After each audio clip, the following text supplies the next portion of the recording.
शुक्लां ब्रह्मविचारसार परमा माद्यां जगत्व्यापिनीं वीणापुस्तकधारिणीं भयदां जड्यन्धकारपहां हस्ते स्फाटिकमालिकां विदधतीं पद्मासने संस्थितां वन्दे तां परमेश्वरीं भगवतीं बुद्धिप्रदां शारदां येनाक्षरसमाम्नायो मधिगम्यो महेश्वरात् कृत्स्नं व्याकरणं प्रोक्तं तस्मै पाणिनये नमः। वाक्यकारं वररुचिं भाष्यकारं पतञ्जलिं पाणिनिं सूत्रकारुं च प्रणतोऽस्मि मुनित्रयम्। नत्वा सरस्वतीं देवीं शुद्ध्यां गुण्यां करोम्यहं पाणिनीये प्रवेशाय लघुसिद्धान्तकौमुदीम्। ऐं ऋ ऐं ऐ क्षयवरट्न यमगणनं झभयो गणदस् जब गणद कप चट चट तव कपय शससर हल ती माहेश्वराणि सूत्राणि। अथ तिङन्ते भवादयः। तिङन्त प्रकरण जो है ये इसका हमने पूर्व के पाठ में भी चर्चा हुई थी, लेकिन अनध्याय हो जाने के कारण हो सकता है विद्यार्थियों का थोड़ा बहुत इससे जो है लिंक टूट गया हो। तो तिङन्त प्रकरण जो है ये रीढ़ है, समझो आपकी जैसे मेरुदंड हमारा कमर होता है, इसी प्रकार जो है व्याकरण में तिङन्त जो है मेरुदंड की भांति ही है। क्यों? क्योंकि देखिए कोई भी वाक्य यदि आप बनाते हैं, कोई भी गद्य है या पद्य है, तो गद्य हो या पद्य हो तो उसमें कुछ तो मानो आप सुबंत होंगे तो कुछ उसमें तिङन्त होंगे। तिङन्त माना क्रियापद। अब क्रियापद के बिना भला एक तिंग वाक्य तो हमारा व्याकरण का सिद्धांत ही है कि यदि उसमें एक तिंग नहीं है वाक्य में तो वाक्य भी वो नहीं होगा। अतः तिङन्त का बड़ा विशेष महत्व है। अब इस तिङन्त में हमारे 10 गण ये हम पढ़ते हैं, भवादि इत्यादि, ये सब आपके सामने भी आते चले जाएंगे। इनकी चर्चा पूर्व के पाठ में भी हुई थी।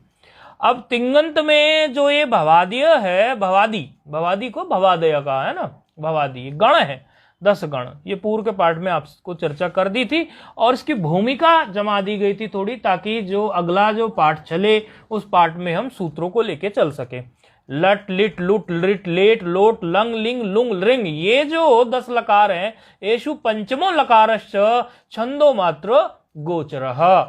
इन्होंने क्या कहा, लघु सिद्धांत कौमुदी जो गीता प्रेस गोरखपुर की फॉलो कर रहे हैं उसमें इन्होंने क्या कहा, प्रथमी पंक्ति जो इन्होंने अथ तिङन्ते भवादयः में लिखी वो कहा लट लिट लुट लिट लट लिट लुट लिट लेट लोट लंग लिंग लुंग रिंग।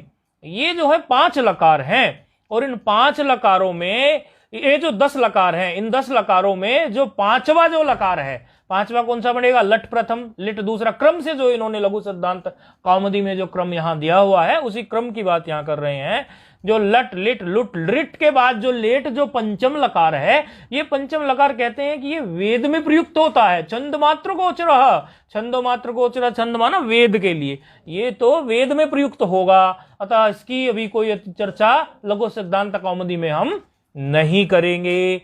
ठीक है, ये सब आप लोगों को पूर्व के पाठ में बता दिया था। लट वर्तमान काल, लिट परोक्ष भूतकाल, नद्यतन परोक्ष भूतकाल इत्यादि के लिए, लुट किसके लिए, लिट किसके लिए, लोट किसके लिए, आज्ञार्थ इत्यादि के लिए, लंग रंग लिंग, ये सब कहां कहां किस किस के लिए है ये आपको बताया गया था सामान्य परिचय के रूप में। अगर यदि आप विशेष परिचय की बात करें विशेष रूप से, तो अभी जो जो लकार आता जाएगा उससे संबंधित उसका सूत्र भी होगा और उससे संबंधित चर्चा होगी और रूप बनाएंगे। सुबंत प्रकरण हम पूर्व में पढ़ के आए हैं, तो वहां पे हमें 21 रूप और 3 संबोधन के रूप 24 रूप बनाने पड़ते थे। यहां थोड़ी प्रक्रिया जो है बढ़ जाएगी। कैसे बढ़ जाएगी? क्योंकि 3 रूप बनाएंगे हम एक लकार के, 9 रूप एक लकार में बनाएंगे हम, और ऐसे करके हम 10 लकारों को लेके चलेंगे। ये आपको बताया था कि लेट लकार के चले जाने से भी लंग के 2 विभाग हो जाते हैं, लिंग के 2 विभाग हो जाते हैं, विधिलिंग और आशीर्लिंग। इस प्रकार लकार 10 ही बच जाते हैं। फिर भी लेट कम हुआ तो कम नहीं हुआ, लट लिट लुट लिट रहा, लोट लंग, तो लिंग में फिर आशीर्लिंग और विधिलिंग 2 हो गए। आशीर्लिंग, विधिलिंग, लुंग और लिंग, ये पूरे 10 लकारों के ही रूप हमें बनाने पड़ेंगे। 10 लकारों का मतलब एक लकार में 9 रूप सिद्ध होंगे, तो 10 लकारों में पूरे 90 रूप सिद्ध हो जाएंगे। तो ये आपको कम से कम, मतलब न्यूनतम, ये मिनिमम आपको 90 रूप सिद्ध करने होंगे। और इसमें भी क्या है, परस्मयी पदी के हैं, आत्मनि पदी के हैं। एक धातु जो है, कोई परस्मयी पदी चलती है, ये सब आप आगे जानेंगे, परस्मयी पदी किसे बोलते हैं, आत्मनि पद किसे बोलते हैं। एक धातु जो है वो परस्मयी पद चल सकती है, दूसरी धातु आत्मनि पद चल सकती है। तो 90 बनाए परस्मयी पद के, फिर दूसरी धातु कोई आत्मनि पद चल रही है उसके 90 बनाए। और जब उभयपदी धातु चलेगी, उभयपदी धातु का मतलब होता है जो परस्मयी पदी भी चलती हो और आत्मनि पदी भी। जैसे डुक्करीकरण, ये आपने सुना है, नहीं नहीं रख सकते डुक्करीकरण। ये जो डुक्करीकरण धातु है ये दोनों में चलती है, आत्मनि पद में भी चलती है और परस्मयी पद में भी चलती है। तो इस प्रकार इसके तो 90 180 रूप सामान्य रूप से बन जाएंगे। उसमें भी यदि आप देखेंगे तो जब हम रूप सिद्धि करने की तरफ चलेंगे तो पहले सुबंत में भी तो ऐसा ही होता था कि कई जगह हम जब रूप सिद्धि करते थे तो वहां पर जो रूप सिद्ध हमने किए हैं वो विकल्प से भी कई रूप बनते थे। जो विकल्प से रूप बनते हैं वहां और रूप बढ़ जाएंगे, इसलिए थोड़ी कमर कस के रखेंगे। तिंगन प्रकरण रीढ़ की हड्डी है तो अपनी रीढ़ की हड्डी भी सीधी करके रखेंगे, अपना मेरुदंड भी सीधी करके रखेंगे, तो प्रकरण अच्छे से होगा।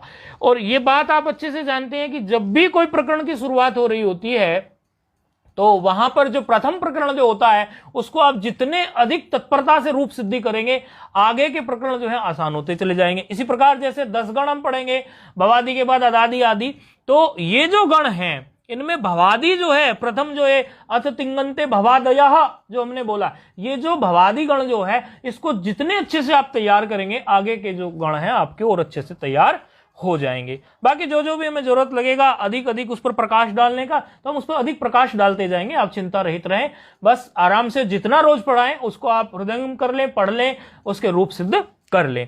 ठीक है, अब जो है हमारा प्रथम सूत्र प्रकट हो रहा, लह कर्मणि च भावे च कर्म केभ्यो। लह कर्मणि च भावे च कर्म केभ्यो, ये सूत्र जो है देखिए इसमें कितने पद हैं, इसमें 5 पद हैं। देखिए पंचपदी का विशेष यहां पर है, लह एक पद है, प्रथमा का बहुवचन। सूत्र लिख देते हैं, लह कर्मणि च भावे च कर्म केभ्यो। वैसे तो अभी जो है लिखने की कोई ज्यादा और मत रखना, जो डिस्प्ले कराने वाले हैं वो डिस्प्ले तो वैसे करा ही लेंगे, तो वो दिख तो जाएगा ही आप लोगों को जो बाद में वीडियो देखते हैं। जो बिल्कुल अभी का अभी देख रहे हैं उनको थोड़ा जो है पुस्तक अपनी संभाल के रखें, क्योंकि लिखने का क्या है, अभी ज्यादा लिखने की कोई बात क्रम नहीं शुरू करेंगे। आप मस्तिष्क पर ध्यान दें, क्योंकि आप जो है कितनी बार लिखवा चुके हैं ये, तो अभी आप सुबंत प्रकरण से आगे आ गए हैं। सुबंत प्रकरण से आगे आने के बाद में जो है विद्यार्थी इतना चतुर हो जाता है कि उसके मस्तिष्क में बात जमने लगती है। यदि आपको अभी भी एक एक चीज छोटी छोटी बच्चों की तरह लिख के दिखाएंगे तो उससे एक तो गति अवरुद्ध होती है, और दूसरी बात, आप यदि अच्छे विद्यार्थी हैं तो आपको भी कई बार आलस्य आएगा लिखते रहे तो ऐसा, लेकिन कोशिश करेंगे फिर भी सूत्र इत्यादि को लिखने की। लेकिन यदि कभी नहीं भी लिखा तो आप अपनी पुस्तक अथवा कोई हिंदी की टीका यदि आप प्रयोग करते हैं तो उसको खोल के बैठ जाएंगे। लह कर्मणि च भावे च कर्म केभ्यो 3 4 69 ये सूत्र है 69। पंचपदी सूत्र है, लह एक पद है प्रथमा बहुवचन का, कर्मणि एक पद है सप्तमी एक वचन का, च अव्यय पद है, च 2 बार आया। देखो एक च भावे में च आया है, एक च कर्म केभ्यो में भी च आया, च 2 बार लिया गया है। अच्छा, कर्तरी की अनुवृत्ति आ रही है इसमें, और धातो जो है यहां अधिकृत है, अर्थात धातो जो है उसका अधिकार चल रहा है। अधिकृत का आप समझ लीजिए कि ये कुछ सूत्र ऐसे होते हैं जिनका अधिकार चल रहा होता है। पहले आपको पद का अधिकार इत्यादि बताए थे तो आप पद का अधिकार चला लेते थे, वहां पर भष्य का अधिकार वगैरह दे जाते थे भाष संज्ञा के लिए। इसी प्रकार यहां धातुओं का अधिकार चल रहा है। अब क्या है यहां पर, ये लह कर्मणि च एक विभाग देख रहे हैं आप, च से इसको उन्होंने अलग किया हुआ है, और भावे च कर्म केभ्यो यह दूसरा विभाग आप देख रहे हैं सूत्र का। ये तो वृत्ति में इसकी जो सूत्र है, सूत्र में पद तो आपको पता ही चल गया, क्योंकि प्रथम हम सूत्र लेते हैं फिर उसके बाद सूत्रच्छेद करते हैं। सूत्रच्छेद में पद बता देते हैं कि ला प्रथमा बहुवचन, कर्मणि जो है सप्तमी एक वचन, च अव्यय पद, भावे जो है सप्तमी हो गई, और कर्म के ये आपके बाकी के जो पद हो गए, धातो जो है यहाँ प्रथमा का है, पंचमी का है जो अनुवृत्ति होके आ रहा है, और आपका भावे सप्तमी हो गया, फिर चा अव्यय है, कर्तरी सप्तमी का है। इस प्रकार जो है अकर्म के ब्यह भी रह गया। चाकर्म के ब्यह माना यहां से ये अकर्म के ब्यह निकल जाएगा, ठीक है। ये अवग्रह चिन्ह जो जहां लगा हुआ है वहां से अकर्म के ब्यह जो है पंचमी का निकल जाएगा। तो धातुओं में धातुभ्य की भी यहां जो है निवृत्ति देखी गई है। अच्छा, अब जो है यहां पर ये सूत्र कहे क्या रहा है? अच्छा, एक तो यहां ये जो लाह कर्मणि चा और भावे चा कर्म के ब्यय, ये जो चा से अलग किया गया है, तो इसका आप समझने चाहिए कि कर्तरीकृत एक सूत्र है। कर्तरीकृत सूत्र से इसकी ये सब सूत्र जो हैं आपके सामने अभी आते जाएंगे आगे आगे। कर्तरीकृत सूत्र जो है वो उससे कर्तरी पद आ रहा है और धातुओं का अधिकार चल रहा है। सूत्र क्या कहना चाह रहा है? सूत्र कह रहा है लकाराः सकर्म के ब्यः कर्मणि कर्तरि च सयुर अकर्म के ब्यो भावे कर्तरि च। ये आप जानते हैं, आप विसर्ग संधि पढ़ के आए हैं। सयुहु क्यों है? ये सयुहु है और वह सयुर क्यों लिखा है? अकर्म के ब्यो के कैसे निकलेगा? संधि हाथ से निकल ना जाए, सारी संधियां आपकी पकड़ में होनी चाहिए। और कर्म के भ्यो में ओकार कैसे हो गया? ऊ होके उत हो गए, ये सब आपकी पकड़ में होनी चाहिए। अब यहां पर ये क्या कहना चाह रहे हैं? कहना चाह रहे हैं लकाराः सकर्म के ब्यः, लकार जो होते हैं वो सकर्मक धातुओं से कर्म और कर्ता में और अकर्मक धातुओं से भाव और कर्ता में हो। ध्यान देंगे, लकार जो है इन्होंने दो प्रकार से लकारों को इन्होंने किया है धातुओं में। कैसे किया है? एक तो सकर्मक धातुओं को बेस बनाकर, दूसरा अकर्मक धातुओं को बेस बनाकर। तो एक बेस तो बनाया इन्होंने क्या? सकर्मक धातु का, और दूसरा बेस इन्होंने क्या बनाया? अकर्मक धातु का। क्योंकि यहां सकर्मक और अकर्मक का जिक्र हो गया तो सकर्मक और अकर्मक समझना यहां अत्यंत महत्वपूर्ण हो गया। धातु जो है इन्होंने दो प्रकार की बात कहा दी। एक इन्होंने कहा दी बात सकर्मक और दूसरी कह दी इन्होंने अकर्मक। देखिए, एक सकर्मक कह दी और दूसरी कह दी अकर्मक। सकर्मक में जो इन्होंने लकार करने के लिए कहा, सकर्मक में लकार करने के लिए इन्होंने बोला कि यहां पर कर्ता में हो और कर्म में हो। कर्ता में होगा तो उसको कर्तरीवाच्य कह देंगे, कर्ता में होगा तो उसको कर्तरीवाच्य कह देंगे। वाच्य माने क्या? Voice, active voice. अंग्रेजी जिन्होंने पढ़ी होगी वो एक्टिव वॉइस जिसको बोलते हैं, यहां संस्कृत में उसको कर्तरीवाच्य बोलते हैं। और पैसिव वॉइस जिसको बोलते हैं यहां व्याकरण जगत में उसको कर्मणि वाच्य बोलते हैं या फिर कर्मवाच्य बोलते हैं, जिन्होंने पढ़ा होगा व्याकरण अंग्रेजी का। तो सकर्मक धातुओं से, अभी सकर्मक क्या है अकर्मक क्या है ये बताने जा रहे हैं, चिंता नहीं करेंगे। सकर्मक धातुओं को जो लकार होंगे वो कर्ता में होंगे अर्थात कर्तृवाच्य होंगे या कर्मवाच्य होंगे। अकर्मक धातुओं से जो लकार होंगे, अकर्मक धातुओं से लकार कर्तृवाच्य होंगे। देखो कर्तृवाच्य दोनों में है, ये ध्यान देने की बात है। कर्तृवाच्य जो है वो सकर्मक धातुओं से भी लकार है और अकर्मक धातुओं से भी लकार है। और दूसरा जो कर्मवाच्य की जो बात है, सकर्मक सकर्मक, अभी बिल्कुल मोटे रूप से सकर्मक जिसमें कर्म हो उसी में तो कर्मवाच्य हो सकता है। अकर्मक जिसमें कर्म ना हो उसमें कहां से कर्म आएगा? तो उसमें भाव होगा। अच्छा, भाव का मतलब क्या होता है? ये क्रिया जो हमारी है, ये जो बनाने जाएंगे हम, पठती पठता पठंती इत्यादि, पढ़ता है पढ़ती है, ये सब जो है पढ़ता है पढ़ता रहेगा, ये सब जो है उस क्रिया के अर्थ को ही भाव कहते हैं। भाव कोई और नई चीज नहीं है, कोई 2 रुपए किलो 10 रुपए किलो टमाटर 60 रुपए किलो का भाव, ऐसा कोई भाव जैसी वस्तु नहीं है। या ये मुझे भाव नहीं देता, ये वो भी भाव नहीं है। या शेयर मार्केट का क्या भाव चल रहा है, या मारवाड़ी कहते हैं कि क्या भाव है, वो भाव नहीं है ये, बल्कि जो है क्रिया के अर्थ को ही भाव कहते हैं। तो धातु को 2 रूपों में विभक्त किया, सकर्मक और अकर्मक। अब सकर्मक और अकर्मक में भी इन्होंने जो है 2 बातें कह दी कि सकर्मक में कर्तृवाच्य और कर्मवाच्य और अकर्मक में कर्तृवाच्य और भाववाच्य जो है हम लेकर चलेंगे। भाव के सामने वाच्य नहीं लिखा, भाववाच्य आप समझ लेना। अब ये सकर्मक धातुओं को और अकर्मक धातुओं को हम थोड़ा समझ लेते हैं, ठीक है। भाव तो आपको पता ही है और ये सब तो कर्तरी और कर्म इत्यादि तो पता ही है, तो सकर्मक और अकर्मक हम समझ लेते हैं। देखो, सकर्मक में लकार कर्ता और कर्म में होते हैं, ये तो हमने लिख दिया। अकर्मक में लकार कर्तरी और भाव में होते हैं, ये भी हमने लिख दिया। सकर्मक का मतलब क्या होगा? देखो, जिस धातु में जो है, जिस वाक्य में हम वाक्य के रूप में पहले सामान्य रूप से आप समझने की कोशिश करेंगे, क्योंकि वाक्य आप सुबह से शाम तक बोलते ही हैं। बिना वाक्यों के तो आप जो है अपनी भाषा समझो पूर्ण करते ही नहीं है ना। सुबह से शाम तक आप बोलते ही हो वह जाता है, यहाँ आता है, ही इज गोइंग, आप संस्कृत नहीं जानते तो भी हिंदी भाषी होते हुए भी तो भाषा में आप वाक्य लेते हैं। तो वाक्य में आप प्राय देखते हैं एक कर्ता होता है जो किसी कार्य को कर रहा होता है, एक कर्म होता है जिसके लिए कार्य हो रहा होता है, और एक क्रिया होती है। जैसे पुरुष जो है वृक्ष काटता है, छेदन करता है वृक्ष का, तो संस्कृत जगत में इसको कैसे बनाएंगे, व्याकरण का उपयोग करते हुए इसको संस्कृत में कैसे बनाएंगे, पुरुषो वृक्षम छिन्नति, पुरुषो वृक्षम छिन्नति। ये छिद धातु का लट लकार हो गया। ये लट लकार आप अभी करेंगे तो आप स्वयं बनाएंगे। अभी थोड़ा आपकी गाड़ी गर्म कर रहे हैं, फिर तो आप स्पीड से सब बनाते जाएंगे। सुबंत में आपने बड़े रूप बनाए हैं, और कई लोग ऐसे भी होते हैं जो सुबंत नहीं पढ़ पाए और ऑनलाइन माध्यम से जुड़ जाते हैं, तो वो लोगों के लिए भी थोड़ा प्रथम दिन जो तिंगंत, जो बिल्कुल तिंगंत से शुरू कर रहे होंगे, तो थोड़ा सा गाड़ी गर्म करने वाली बात है। बाकी फिर तो आप जो है तीव्रता से चलेंगे। तो पुरुषो वृक्षम छिन्नति, पुरुषो वृक्षम छिन्नति माना इसमें पुरुष क्या हो गया, कर्ता हो गया, और छिन्नति क्रिया हो गई। ये क्रिया जो हमने ये आगे छिद धातु से ही ये छिन्नति बनेगा, ये आप बनाना जान जाएंगे। ये छिन्नति जो बना है, छिन्नति नहीं छिन्नति, ये जो बना है ये आपका छिद धातु से ही बनेगा। तो इसमें आप ये देख लीजिए कि लट लकार है और कर्ता में इसमें हुआ है, इसमें कर्ता में हुआ है। और आप अभी देखने की बात इसमें यह है कि देखिए इसमें धातु में, इसमें वाक्य में एक कर्ता है कम है, तो कर्म क्या है यहां पर, वृक्षम, वृक्षम क्या है यहां, वो कर्म है। तो सकर्मक हो गई, सकर्मक धातु हो गई, कर्म के साथ कार्य कर रही है, कर्म के साथ कार्य कर रही है।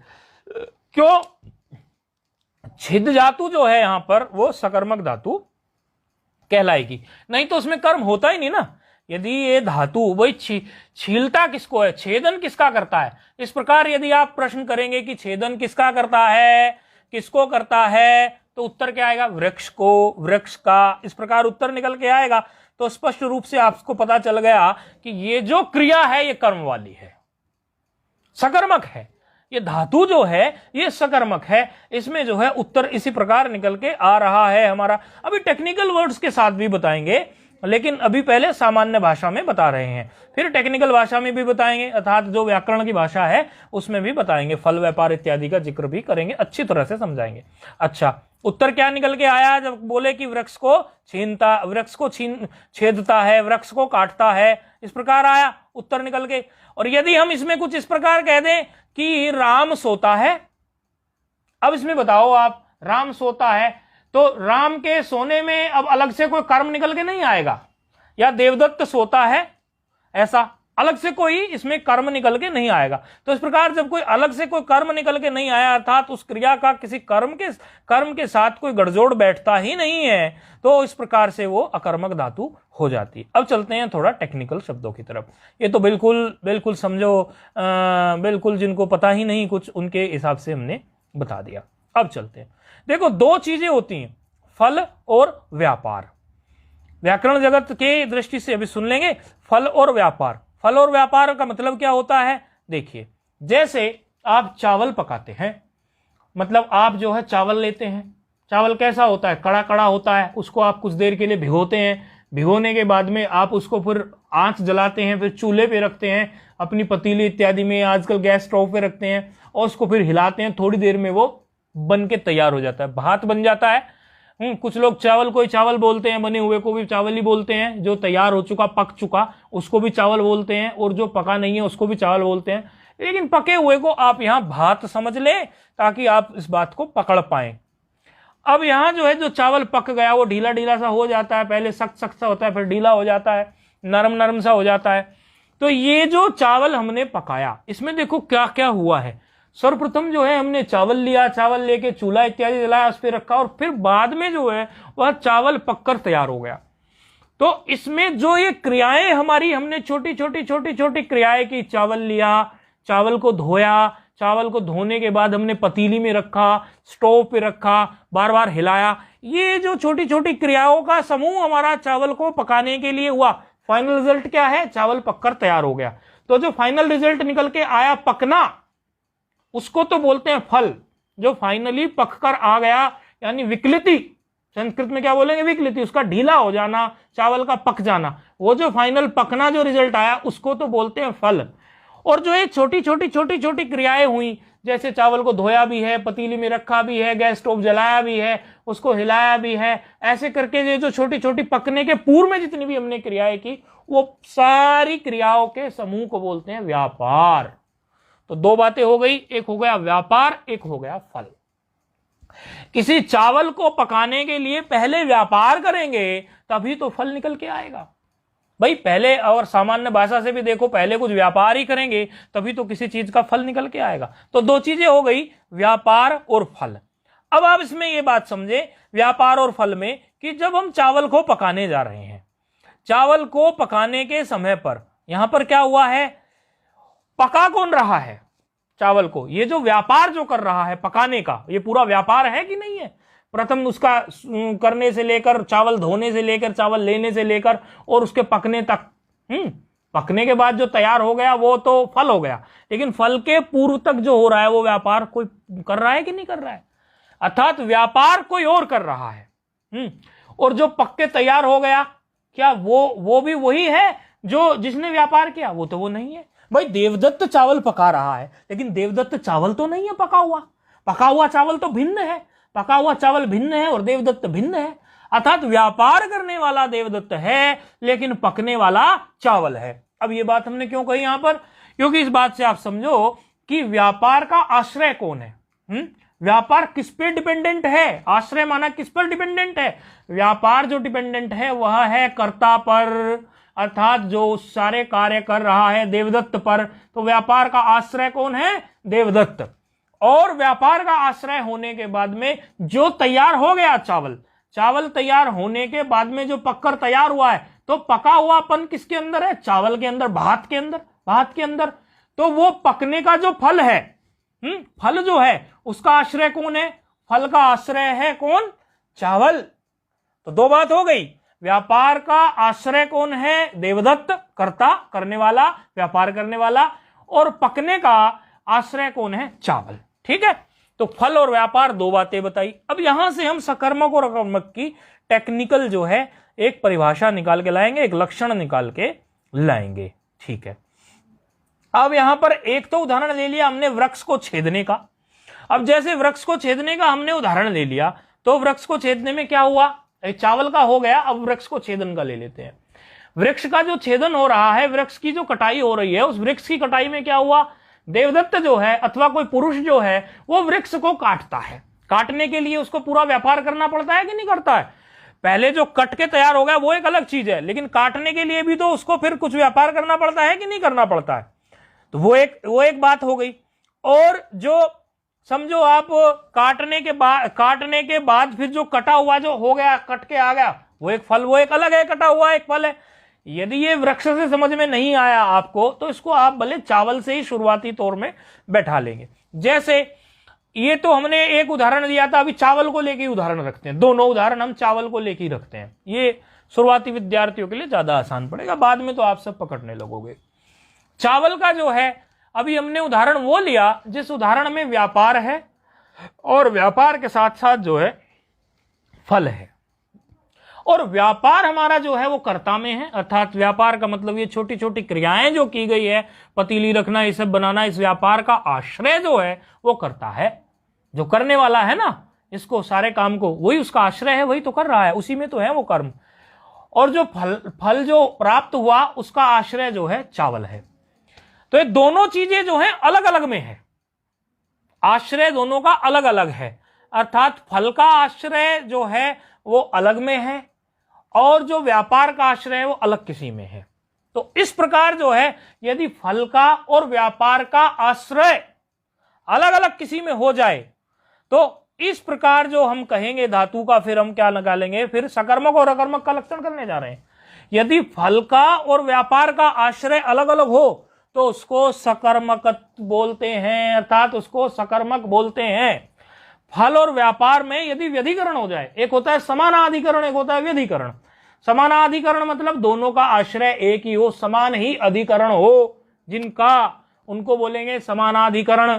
और व्यधिकरण मतलब दोनों का अधिकरण जब समान ना हो।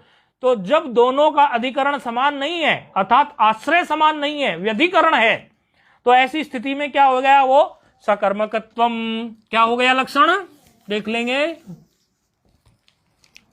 लक्षण हो गया, बड़े आराम से बड़े प्रेम से आप समझ लेंगे। फल, फल का क्या है, व्यधिकरण।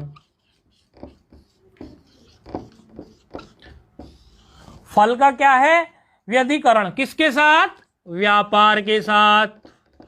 फल का जब व्यापार के साथ व्यधिकरण हो, इसी का है ये बात।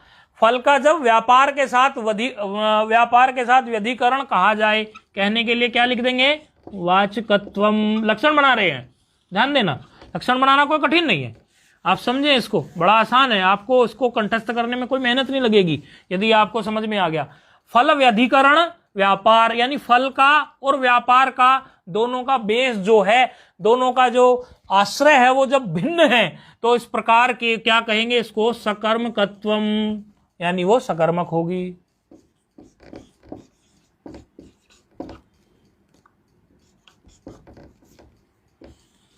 और यहीं पर यदि फल और व्यापार दोनों एक में ही हो जाए, बोले ऐसा कैसे हो सकता है, हो सकता है, देखिए कैसे।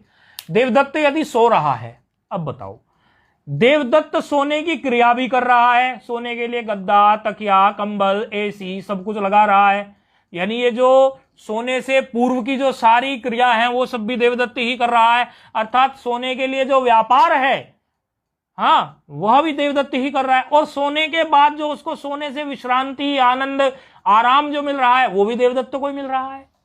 अर्थात क्रिया का समूह जो है, वो व्यापार जो सोने के लिए कर रहा है, वह भी देवदत्त ही कर रहा है, और सोने का फल भी देवदत्त को ही प्राप्त हो रहा है। जैसे कोई वाक्य कहेंगे कि देवदत्त शेते, देवदत्त सोता है, भाई देवदत्त सोता है, तो सोने की जो क्रिया है वह भी देवदत्त ही कर रहा है। गद्दा लगाना, तकिया लगाना, एसी चलाना, लाइट बंद करना, कुछ भी। और जो सोने के बाद उसको विश्रांति और आनंद प्राप्त हुआ, वह भी देवदत्त को ही प्राप्त हो रहा है। तो इस प्रकार जो है देवदत्त में ही दोनों चीजें हो गई, क्या, व्यापार भी और फल भी। जब व्यापार और फल दोनों में समानाधिकरण हो जाए, व्यापार और फल में दोनों में समानाधिकरण हो जाए, अभी तो क्या है, व्यधिकरण। क्यों, क्योंकि दोनों अलग अलग में घट रही है। चावल वाला जो उदाहरण दिया था हमने, वो दोनों अलग अलग में घट रही है। चावल का पकना जो है वो चावल में है, और चावल के लिए जो पकाने के लिए जो व्यापार किया, पतीली इत्यादि जो कुछ भी अलग रखा, वो सब जो था वो देवदत्त में, या जो भी पकाने वाला था उसमें था व्यापार। लेकिन यहां जब सोने की बात कर रहे हैं हम, स्लीपिंग, सोना मतलब गोल्ड नहीं, जब सोने की बात हम कर रहे हैं, तो उस समय फल जो है, सोने के जो फल प्राप्त हो रहा है, सोने से जो विश्रांति, जो आनंद, सोने से जो आराम मिल रहा है, वो भी देवदत्त में ही है। और व्यापार जो है, उसके लिए जो क्रिया जो कर रहा है, वह भी देवदत्त में ही है। तो फल और व्यापार में दोनों में क्या है, समानाधिकरण। फल और व्यापार में दोनों में क्या है, समानाधिकरण। तो फल समानाधिकरण व्यापार, फल का समानाधिकरण है व्यापार के साथ, तो फल समानाधिकरण व्यापार वाचकत्वम। अब क्या हो जाएगा, अब वो सकर्मक नहीं अकर्मक कहलाएगी। तो उसको क्या कहेंगे, अकर्मकत्वम, जब फल और व्यापार दोनों जो हो वो एक में ही हो। अच्छा, इसके लिए एक श्लोक है, वो श्लोक से ये पता चल जाता है सामान्य भाषा में कि सकर्मक और अकर्मक का निर्णय हम कैसे लेंगे। ये सिंह धातु है, सिंह स्वप्ने सोने वाली, ये अकर्मक है। इसमें सोने का क्या है, सोना भी उसी में होता है, और जो फल कर रहा है, जो व्यापार है, वो दोनों एक में ही है। इसके लिए एक सामान्य श्लोक जो है शेखर ने, जो अपने परिभाषेंदु शेखर और बड़े उद्भट विद्वान वैयाकरण हैं, उन्होंने एक श्लोक इसके लिए सजो के रखा है। लज्जा सत्ता स्थिति जागरणम वृद्धि क्षय भय जीवित मरणम। ये कंठस्थ कर लेंगे विद्यार्थी। लज्जा सत्ता स्थिति जागरणम वृद्धि क्षय भय जीवित मरणम शयन क्रीड़ा रुचि दिप्यर्थम धातुगणम तमकर्मक आहुहु। ऐसा मतलब क्या, लज्जा सत्ता स्थिति जागरण, ये जिनके भी अर्थ क्रियाओं के निकल रहे हो, लज्जा निकल रहा हो किसी धातु का अर्थ, सत्ता निकल रहा हो, स्थिति निकल रहा हो, जागरण निकल रहा हो, वृद्धि हो, क्षय के लिए वो धातु हो, क्योंकि धातु क्या है, रूट वर्ड, उसी धातु से तो हम आगे जाके रूप बनाएंगे। ये तो हम धातु लेके पहले सुबंत प्रकरण में भी हमने काम किया था। भय, जीवित, मरना, शयन करना, क्रीड़ा करना, ये सब जो जिस धातु के ये अर्थ निकल रहे हो, जो धातु इनसे संबंधित हो, वो सब धातु जो है अकर्मक कहलाएंगी। ये मोटे तौर पर आप पहचान सकते हैं।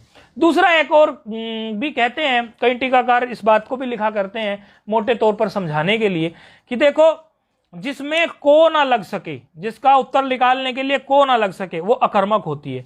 जैसे सोता है, होता है, हाँ, स्थिति होती है, उसकी वृद्धि होती है, हाँ, भय होता है, ऐसे जीवित रहता है, होता है, मरता है, इस प्रकार के जो होंगे वो अकर्मक होंगे। और जिनमें को लग सके, जैसे जैसे क्या है कि वो को लगाने के लिए कि किसको पढ़ता है, ऐसा आएगा ना, पढ़ने की बात कहें कि राम पढ़ता है, देवदत्त संस्कृत व्याकरण पढ़ता है, देवदत्त संस्कृत व्याकरण पढ़ता है, ऐसे आया तो पढ़ता है क्रिया है, पट धातु है, पढ़ता है क्रिया है, तो पढ़ता है किसको पढ़ता है, तो बोलेंगे संस्कृत व्याकरण को पढ़ता है, तो को लग गया कि नहीं लग गया। और इसी प्रकार खाना है, तो देवदत्त खाता है, क्या खाता है, किसको खाता है, तो भोजन इत्यादि का नाम ले सकते हैं। तो इस प्रकार जो है जहां आपको लगा सके उसको सकर्मक समझ लेना, और जहां आपको ना लगा सके उसको अकर्मक समझ लेना। वैसे तो आपको अब आप जितना व्याकरण में ये अभी तिङन्त प्रकरण में आगे बढ़ते चले जाएंगे, आप सकर्मक और अकर्मक धातु को पहचानते जाएंगे। लेकिन ये श्लोक याद करने जैसा है। लज्जा पूछा जाएगा आप लोगों से, लज्जा सत्ता स्थिति जागरणम वृद्धि क्षय भय जीवित मरणम सैन क्रीडा रुचि दिप्यर्थम धातु गणतम कर्म काहू। इस प्रकार जो है ये इन्होंने सकर्मक और अकर्मक धातु की बात कही। सकर्मक और अकर्मक धातु की बात इसीलिए कही गई क्योंकि हमारा जो सूत्र है, उस सूत्र ने क्या कहा था, फिर से सूत्र की तरफ वापस लौटेंगे। सूत्र की भूमिका जम गई, धातु को दो विभागों में लिया, सकर्मक धातु, अकर्मक धातु। और अब हम फिर से सूत्र की तरफ लौटेंगे, लह कर्मणि च भावे च कर्म के ब्यह। क्या कहता है सूत्र, लह कर्मणि च भावे च कर्म के ब्यह, कि लकार जो हो वो सकर्मक धातुओं से कर्म और कर्ता में हो, और अकर्मक धातुओं से भाव और कर्ता में हो। अर्थात जो है जब जो सकर्मक धातु कोई आपको मिल जाए, अर्थात सकर्मक धातु में जिसमें कोई कर्म हो, वहां आप लकार जब करेंगे वो कर्ता में करेंगे, या तो आप कर्म में करेंगे। कर्म है तो कर्म में कर लेंगे, कर्म होता ही नहीं तो किस में करता। और जब कर्म है ही नहीं, धातु ही अकर्मक है, तो लकार मतलब जब हम उसका कोई भी आगे जाके वाक्य बनाएंगे तो उसके लिए हमें कोई लकार चाहिए। लकार हमने आपको 10 प्रकार के बताए।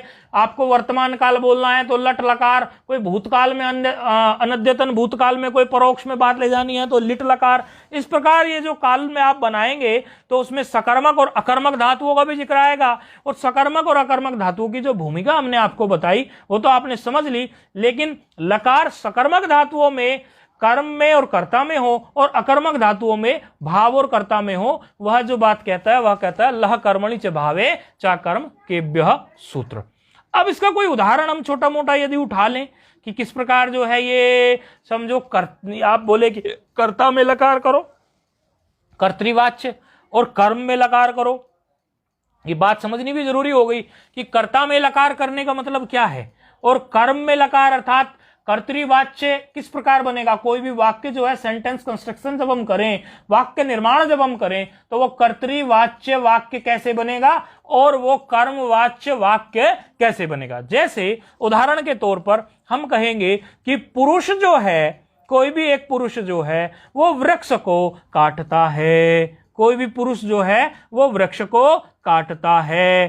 तो जो वो वृक्ष को काटता है कोई पुरुष, तो उसमें देखो यदि आप इसमें सकर्मक और अकर्मक की पहचान करना चाहें तो वो भी बड़ी आसान है। सकर्मक और अकर्मक की पहचान, किसको काटता है, को लगाया ना, बोले वृक्ष को काटता है। तो इससे पता चल गया हमें क्या कि ये जो है सकर्मक है। अच्छा, अब कर्तृवाच्य और कर्मवाच्य पे हम वैसे विशेष जिक्र कर रहे हैं। तो कर्तृवाच्य मतलब जब कर्ता में लकार होगा तो किस प्रकार होगा कर्ता में लकार। जैसे पुरुष जो है वो क्या काटता है, वृक्ष को, तो क्या हो जाएगा, संस्कृत बनाएंगे इसकी तो पुरुषो वृक्षम छिन्नति, अर्थात इसमें जो है पुरुष जो है वृक्ष को काटता है, ऐसा इसका अर्थ निकल के आ गया। पुरुष जो है वृक्ष को काटता है। इसको एक्टिव वॉइस भी बोलते हैं और कर्तरीवाच्य भी बोलते हैं। इस प्रकार जो होता है कर्ता का सीधा सीधा सा इन्वॉल्वमेंट दिखा दिया जाता है, तो इसको एक्टिव वॉइस बोलते हैं अंग्रेजी में। और जो है आपके व्याकरण में इसको कर्तरीवाच्य बोलते हैं।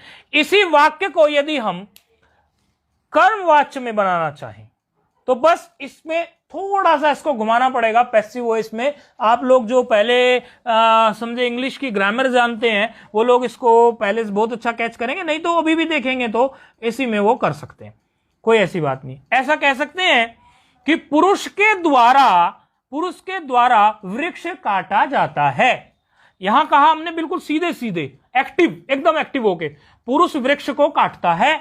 और इसी में हम कह दें पुरुष के द्वारा वृक्ष काटा जाता है, ऐसा कह दें तो उसमें क्या हो गया। अब अभी बोला हमने पुरुष वृक्ष काटता है, लेकिन इसी को पैसिव वॉइस में बोल दिया अर्थात कर्मवाच्य में बोल दिया। तो क्या बोला, पुरुष के द्वारा वृक्ष काटा जाता है। जैसे हम कहने लगे कि पुरुष घड़ा बनाता है, पुरुष घड़ा बनाता है, और यही वाक्य को हम बोलने लगे कर्मवाच्य में कि पुरुष के द्वारा घड़ा बनाया जाता है। तो ये सिर्फ इतना अंतर आया कि इसमें हमने हिंदी में तो द्वारा लगाकर इस प्रकार हमने ले लिया, और संस्कृत में आप जानते हैं द्वारा इत्यादि के लिए तृतीय विभक्ति का प्रयोग हो जाता है। जैसे पुरुष ने यहां पर वृक्ष काटा, ये कर्तरीवाच्य हमने बनाया, तो पुरुष में क्या है, प्रथमा, पुरुषः है, ये पुरुषः से पुरुषो हुआ है। ये तो आप पहले संधि में पढ़ चुके हैं, आपको हमने ये संधि में पढ़ा दिया है कि ये शकार किस प्रकार जो है, शकार उत्तरोत्तर अकार जो है उकार में बदला, ये विसर्ग संधि में पढ़ाया गया। तो पुरुषो वृक्षम छिन्नति, पुरुष वृक्ष काटता है। और यदि हम इसी को कर्मवाच्य में बनाएंगे तो पुरुषेण, अर्थात तृतीय विभक्ति करनी पड़ेगी पुरुष की, जैसे राम की रामेण, इसी प्रकार पुरुष की पुरुषेण वृक्षम छिन्नति, अर्थात उसमें क्या है, पुरुष के द्वारा वृक्ष काटा जाता है। इस प्रकार से उसको लेना पड़ेगा। यहां पर इसको बोलेंगे क्या, कर्मवाच्य, अर्थात यहां पर क्या होगा, ये पुरुष के द्वारा वृक्ष काटा जाता है। दूसरा उदाहरण लेंगे कर्मवाच्य का ही, पुरुषेण घट क्रियते, पुरुष के द्वारा घट जो है बनाया जाता है, किया जाता है। ये क्या हो गई, लट लकार की है, लट लकार में ही क्रियते बनता है, कर्मवाच्य वाक्य बनाया है हमने इसको। अच्छा, एक चीज जो है इसमें ध्यान देने की है, एक बात यह कि जब आप कर्तरीवाच्य लेंगे तो क्रिया जो होगी वो कर्ता के अनुसार ही चलेगी। जब आप कर्तरीवाच्य लेंगे तो क्रिया कर्ता के अनुसार ही चलेगी, और जब आप कर्मवाच्य लेंगे तो क्रिया जो होगी वो कर्म के अनुसार चलेगी, अर्थात कर्म से ही उसका विशेष संबंध होगा। जैसे हम इसी में जो है क्या कर दें, कर्तरीवाच्य हमारा लिखा हुआ है पुरुषो वृक्षम छिन्नति। अब इसी में जो हम पुरुष एक नहीं है, पुरुष दो हो गए, यानी वृक्ष अभी एक पुरुष काट रहा था, अभी दो पुरुष जो है वृक्ष काटने लगे। तो दो पुरुष जब वृक्ष काटने लग गए तो दो पुरुषों के वृक्ष काटने से अब जो क्रिया जो इसमें लगेगी वो हमारी किसके अनुसार लगेगी, अब हमारी क्रिया लगेगी पुरुष के द्विवचन के अनुसार, क्योंकि पुरुष जब द्विवचन का होगा तो क्रिया भी यहां पर द्विवचन की ही होगी। पुरुष जब बहुवचन का होगा तो क्रिया भी, क्यों, कर्ता में चल रहा है, कर्तरीवाच्य है। पुरुष यदि बहुवचन का होगा तो क्रिया भी बहुवचन की होगी। इस प्रकार जैसे बहुवचन का हम लेने लगे, बहुवचन में क्या बन जाएगा, पुरुषाः। तो बहुवचन में जब पुरुषाः बनेगा तो क्रिया अब क्या होगी, बहुत से पुरुषों ने वृक्ष को काटा है, किसी एक ने तो नहीं काटा, कोई एक नहीं काट रहा। यहां तो एक पुरुष की थी और बहुपुरुष की क्या हो गई, बहुपुरुष की क्या हो गई, पुरुषाः वृक्षम छिन्दन्ति, पुरुषाः वृक्षम छिन्दन्ति, ये क्या हो गया, बहुवचन। तो क्रिया क्या लग गई हमारी, बहुवचन की लग गई। अच्छा, यहां पर जो क्रिया परिवर्तन होता है वो कर्ता के अनुसार होता है कर्तरीवाच्य में, और कर्मवाच्य में क्या है, कर्मवाच्य में कर्म के अनुसार ही क्रिया का परिवर्तन होगा। जैसे हम ये कहने लगे, जैसे हम ये कहें कि अच्छा, इसमें एक बात और है, पुरुष चाहे यहां पर जैसे वृक्ष है, वृक्ष क्या है यहां पे कर्म है, पुरुष क्या है यहां पर कर्ता है, पुरुष कर्ता है, वृक्ष कर्म है, छिन्नत्ती क्रिया है। तो जो परिवर्तन पुरुष में हुआ उसी अनुसार क्रिया में हुआ छिन्नत्ती में। अब यहां चाहे वृक्ष में कुछ भी परिवर्तन हो जाए, वृक्षम कहो या वृक्षम की जगह जो है एक वृक्ष नहीं है, दो वृक्ष है, चार वृक्ष है, वृक्षान है, वृक्षों को काटता है, एक वृक्ष नहीं अनेकों वृक्षों को काटता है। एक के लिए तो वृक्षम ले लिया ना हमने कर्म में, और दो वृक्षों के लिए वृक्षौ ले लिया, और अनेक वृक्ष काटेगा तो वृक्षान ले लिया। अब चाहे आप इसके कर्म में परिवर्तन कर ले कर्तृवाच्य के, यानी इसका वृक्षम की जगह द्वितीय, वृक्षम की जगह इसका द्वितीय द्विवचन का वृक्षौ बना दे या द्वितीय बहुवचन का वृक्षान बना दे, तो भी क्रिया जो होगी वो पुरुष के अनुसार ही लगेगी। अर्थात एक पुरुष दो वृक्षों को काटता है, एक ही पुरुष अनेकों वृक्षों को काटता है, दो से ज्यादा को, तो भी जो है क्रिया यहां पुरुष के अनुसार ही लगेगी। ये तो हिंदी वाक्य जो बनाते होंगे उनको समझने में कोई कठिनाई नहीं। हिंदी अंग्रेजी जो भी वाक्य हम प्रयोग करते हैं जिस भी भाषा में, तो वाक्य का तालबद्धता, वाक्य का इसी प्रकार से जो है व्यवस्था बैठती है। अब यदि हम इसमें कर्मवाच्य में आ जाएं, तो कर्मवाच्य में जो क्रिया जो होगी कर्मवाच्य में, वो कर्म के अनुसार घूमती चली जाएगी।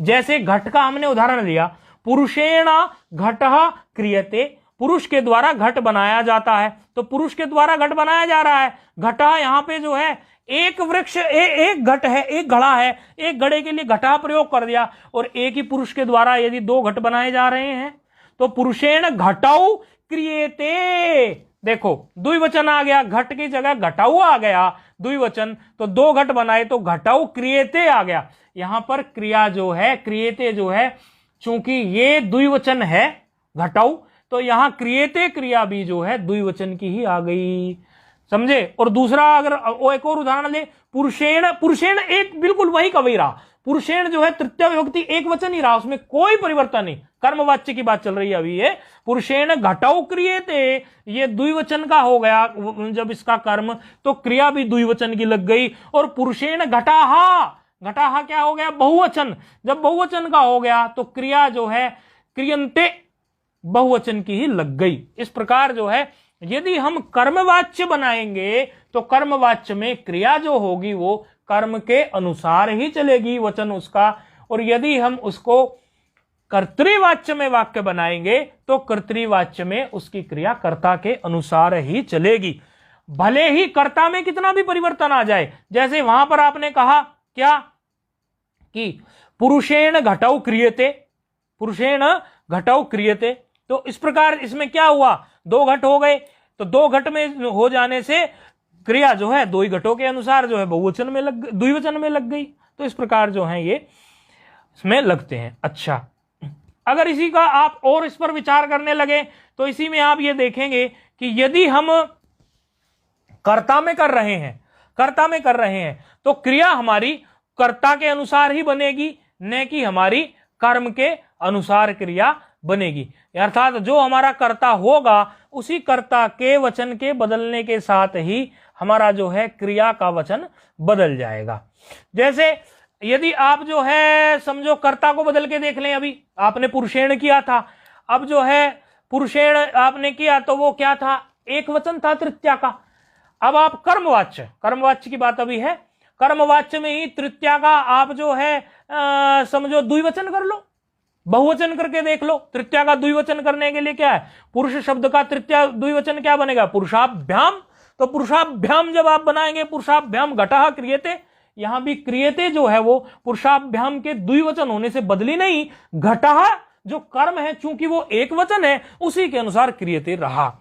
अब यहां पर यदि आप पुरुषाभ्याम की जगह पुरुषाई कर लें, जैसे रामाई होता है, तो वहां भी चूंकि कर्ता में परिवर्तन हुआ और ये वाक्य जो है वो कर्तृवाच्य नहीं कर्मवाच्य है, इसीलिए यहां कर्म में परिवर्तन होगा तभी क्रिया में परिवर्तन होगा, कर्ता में परिवर्तन होने से परिवर्तन नहीं होगा।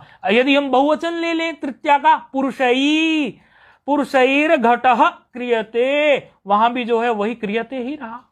अर्थात पुरुष जो है वो कर्ता है, कर्ता के बदल जाने से कर्मवाच्य में की क्रिया में कोई परिवर्तन नहीं होता। तो ये आज आप लोगों को कई सारी चीजें इसमें बताई, इसको ठीक से एक बार आप देख लें एक तो लह कर्मणि जो सूत्र है उस सूत्र ने ये कहा कि लकार जो है यदि सकर्मक धातुओं में हो तो कर्म में और किस में होने चाहिए, कर्ता में होने चाहिए, और यदि अकर्मक में हो तो कर्ता में और भाव में होना चाहिए।